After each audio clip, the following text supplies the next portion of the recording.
കഴിഞ്ഞ ദിവസം ജുമാ നിസ്കാരത്തിൻ്റെ ഭാഗമായി നടന്ന പ്രാർത്ഥനയ്ക്കിടയിൽ തിരുവനന്തപുരം പാളയം ജുമാ മസ്ജിദിലെ ഇമാം ഡോക്ടർ സുഹൈബ് മൗലവി പുതിയൊരു കേരള സ്റ്റോറി രചിക്കാൻ വിശ്വാസികളോടായി ആഹ്വാനം ചെയ്തു.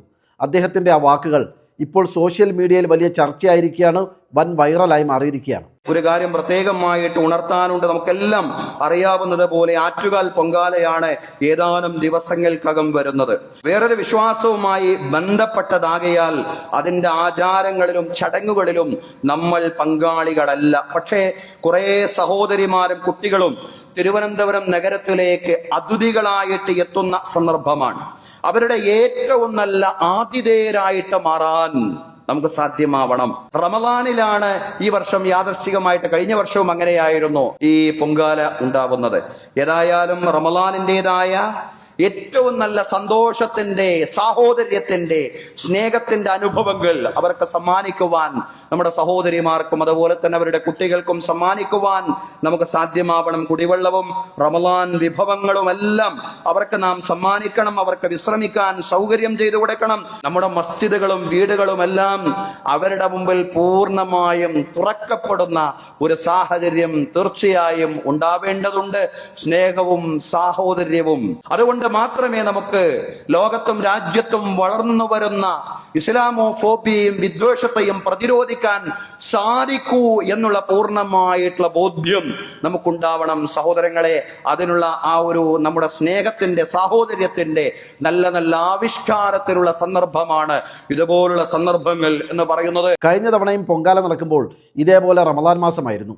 ഞാൻ ഇപ്പോഴും ഓർക്കുന്നു, ആ സമയത്ത് അവിടെയുള്ള ഒരു മഹലിലെ സെക്രട്ടറിയോ പ്രസിഡന്റോ അദ്ദേഹം പറഞ്ഞത് നോമ്പുകാലമായി പോയി, അല്ലെങ്കിൽ ഞങ്ങൾ ഇവർക്ക് ഭക്ഷണം കൂടി പാകം ചെയ്ത് നൽകുമായിരുന്നു എന്നാണ് അന്ന് അവർ പറഞ്ഞത്. അവർക്ക് പ്രാഥമിക ആവശ്യങ്ങൾ നിർവഹിക്കാനുള്ള സൗകര്യങ്ങൾ മുതൽ വിശ്രമിക്കാനും കുടിവെള്ളത്തിനുമുള്ള സൗകര്യങ്ങൾ വരെ, അങ്ങനെ ധാരാളം സൗകര്യങ്ങൾ ഈ പറയപ്പെട്ട വിശ്വാസികൾ, ഈ മഹല്ല് കമ്മിറ്റി അടക്കമുള്ള ആളുകൾ ഹൈന്ദവ സഹോദരങ്ങൾക്ക് വേണ്ടി ചെയ്തു കൊടുത്തു. ആ സമയത്ത് പുറത്തു വന്ന മറ്റൊരു വാർത്ത, ഉത്തരേന്ത്യയിൽ എവിടെയൊക്കെയോ ഹൈന്ദവ ആഘോഷങ്ങളുമായി ബന്ധപ്പെട്ട് അവിടെയുള്ള മുസ്ലിം പള്ളികളെല്ലാം ഭരണകൂടത്തിൻ്റെ സഹായത്തോടുകൂടി ടാർപ്പായ കൊണ്ട് മറയ്ക്കുന്ന തിരക്കിലായിരുന്നു. ആ സമയത്താണ് ഇങ്ങ് കേരളത്തിൽ, നമ്മുടെ കൊച്ചു കേരളത്തിൽ, ആറ്റുകാൽ പൊങ്കാലയ്ക്ക് വരുന്ന ഹൈന്ദവ സഹോദരങ്ങൾക്ക് വേണ്ടി മുസ്ലിം പള്ളികളുടെ വാതിലുകൾ, മുസ്ലിം സഹോദരങ്ങളുടെ വീടിൻ്റെ വാതിലുകൾ മലർക്കെ തുറന്നിട്ട് കൊടുത്തത്. ഇങ്ങനെ മതത്തിനതീതമായി എത്രയെത്ര സ്നേഹത്തിൻ്റെ, സാഹോദര്യത്തിൻ്റെ, പരസ്പര സഹകരണത്തിൻ്റെ, ചേർത്ത് പിടിക്കലിൻ്റെ കേരള സ്റ്റോറികളാണ് ഇതിനോടകം തന്നെ നമ്മൾ റിലീസ് ചെയ്തത്. ഇത്തരത്തിൽ നമ്മൾ എത്ര കേരള സ്റ്റോറികൾ രചിച്ചാലും,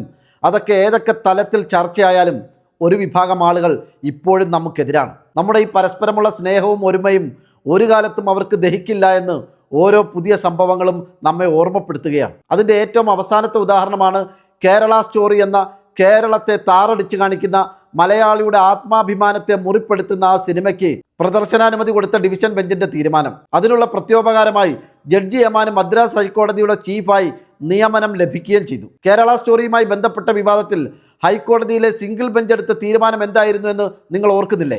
മുഖ്യമന്ത്രി അടക്കം കേരളത്തിലെ 99.9% ജനങ്ങളും കേരള സ്റ്റോറിക്കെതിരെ ശക്തമായ വിയോജിപ്പ് രേഖപ്പെടുത്തിയവരാണ്. കേരളത്തിൽ ഒരിക്കലും നടന്നിട്ടില്ലാത്തൊരു സംഭവത്തെ കെട്ടിച്ചമച്ച് നുണപ്രചരണം നടത്തി ഞങ്ങളുടെ നാടിനെ, ഞങ്ങളുടെ സംസ്കാരത്തെ, ഞങ്ങളുടെ ഐക്യത്തെ, ഞങ്ങളുടെ ആത്മാഭിമാനത്തെ മുറിപ്പെടുത്തുന്നതാണ് ഈ സിനിമ എന്ന് ഓരോ മലയാളിയും ഉച്ചത്തിൽ വിളിച്ചു പറഞ്ഞു. സമൂഹ മാധ്യമങ്ങളിലടക്കം തങ്ങളുടെ പ്രതിഷേധങ്ങൾ രേഖപ്പെടുത്താൻ പറ്റുന്ന മുഴുവൻ സ്ഥലങ്ങളിലും മലയാളി തൻ്റെ പ്രതിഷേധം ശക്തമായി അറിയിച്ചു. അവസാനം ഹൈക്കോടതിയിലെ സിംഗിൾ ബെഞ്ചും അതുതന്നെ പറഞ്ഞു, മലയാളികളുടെ പ്രതിഷേധം കാണാതിരിക്കാനാവില്ല, അതുകൊണ്ട് തൽക്കാലം നിങ്ങളുടെ സിനിമയ്ക്ക് പ്രദർശനാനുമതി തരാനാവില്ലെന്ന് കോടതി തീർത്തു പറഞ്ഞു. പക്ഷേ ഒറ്റ ദിവസം കൊണ്ട് സിംഗിൾ ബെഞ്ചിൻ്റെ ആ വിധി സ്റ്റേ ചെയ്തുകൊണ്ട് ഡിവിഷൻ ബെഞ്ച് കേരള സ്റ്റോറിക്ക് പ്രദർശനാനുമതി നൽകി. ആ ജഡ്ജി യമാന് കേരളത്തിലെ 99.9% വരുന്ന ജനങ്ങളുടെ പ്രതിഷേധമോ അവരുടെ ആത്മാഭിമാനത്തിൻ്റെ പ്രശ്നമോ ഒന്നും ആയിരുന്നില്ല വലിയ കാര്യം. അദ്ദേഹത്തിന് ഓഫർ ചെയ്യപ്പെട്ട മദ്രാസ് ഹൈക്കോടതിയിലെ ചീഫ് ജഡ്ജിൻ്റെ കസേരയായിരുന്നു വലിയ കാര്യം. അതിനുവേണ്ടി, ആ സ്വാർത്ഥ താല്പര്യങ്ങൾക്ക് വേണ്ടി ബഹുഭൂരിപക്ഷം വരുന്ന മലയാളികളുടെ പ്രതിഷേധങ്ങളെ, വികാരങ്ങളെ അയാൾ മുഖവിലക്കെടുത്തില്ല. ഏതായാലും ഇന്നലെ റിലീസ് ചെയ്യപ്പെട്ട ആ സിനിമ കാണാൻ ആളില്ലാതെ കേരളത്തിലെ പല കേന്ദ്രങ്ങളിലും പ്രദർശനം അവസാനിപ്പിച്ചതായിട്ടുള്ള വാർത്തകളും പുറത്തു വന്നിട്ടുണ്ട്. ഒരു തരത്തിലല്ലെങ്കിൽ മറ്റൊരു തരത്തിൽ ദുരന്തങ്ങളെ, വെല്ലുവിളികളെ നേരിടാൻ മലയാളികളെ ആരും പ്രത്യേകം പഠിപ്പിക്കേണ്ടതില്ലല്ലോ. ഏതായാലും നമ്മൾ ഇനിയും കേരള സ്റ്റോറികൾ രചിച്ചുകൊണ്ടേയിരിക്കും.